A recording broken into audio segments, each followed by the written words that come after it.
उत्तर प्रदेश के मुख्यमंत्री योगी आदित्यनाथ, जिन्होंने अभी-अभी महाकुंभ का सफल आयोजन करवाया, 66 करोड़ लोगों ने प्रयागराज में आस्था की डुबकी लगाई। एक घटना को अगर छोड़ दे तो सब कुछ सफलतापूर्वक निपट गया। इतने बड़े आयोजन के बाद योगी आदित्यनाथ का कद देश की जनता के भीतर और भी ज्यादा बड़ा हो गया और शायद यही कारण है कि इस आयोजन के बाद योगी आदित्यनाथ को दिल्ली बुलाया गया चर्चा करने के लिए उस मुद्दे पर जिसका हल लंबे वक्त से बीजेपी का आलाकमान करने में नाकामयाब रहा है। मुद्दा है बीजेपी के राष्ट्रीय अध्यक्ष का चुनाव करने का। मुद्दा है यूपी के अध्यक्ष का चुनाव करने का, क्योंकि दोनों ही अध्यक्षों का कार्यकाल पूरा हो चुका है। कई बार बीजेपी अपने राष्ट्रीय अध्यक्ष के कार्यकाल को बढ़ा भी चुकी है। अभी हाल फिलहाल तक खबरें थी कि 15 मार्च तक बीजेपी अध्यक्ष का चुनाव कर लेगी, लेकिन इसे फिर से अप्रैल तक के लिए टाल दिया गया है। खबरें हैं कि यूपी अध्यक्ष और राष्ट्रीय अध्यक्ष पर किसे चुना जाए, उसी के लिए चर्चा करने के लिए योगी आदित्यनाथ को दिल्ली बुलाया गया था, लेकिन योगी आदित्यनाथ ने अपनी तरफ से कोई भी नाम देने से इनकार कर दिया।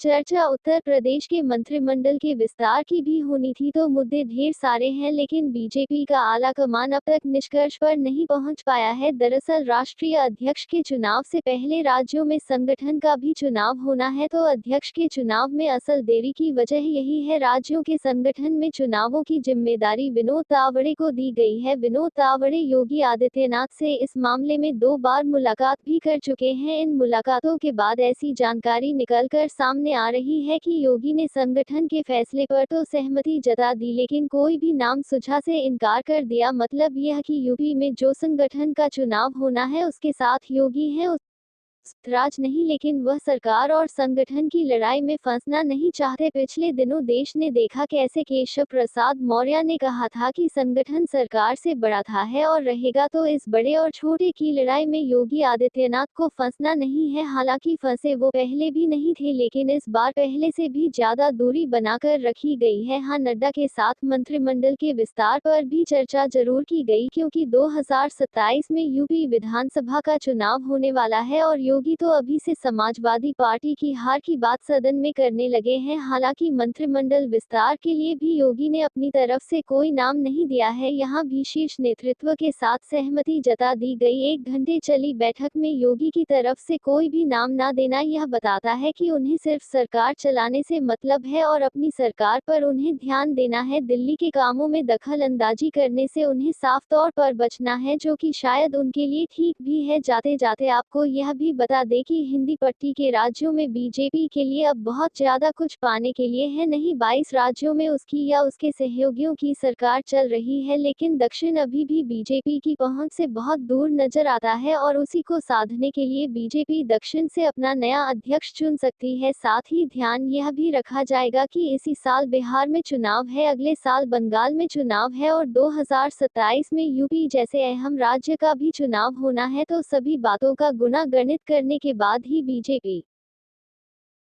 आलाकमान कोई फैसला लेने वाला है और इस बद्दी को सुलझाने में योगी आदित्यनाथ ने बीजेपी की मदद करने से इनकार कर दिया। सीधे तौर पर कहे तो तुम्हारा काम है, तुम ही देखो, मैं अपना राज्य चलाऊंगा। योगी का यह फैसला आपको कैसा लगा? अपनी राय हमें कमेंट कर जरूर बताइएगा। नमस्कार।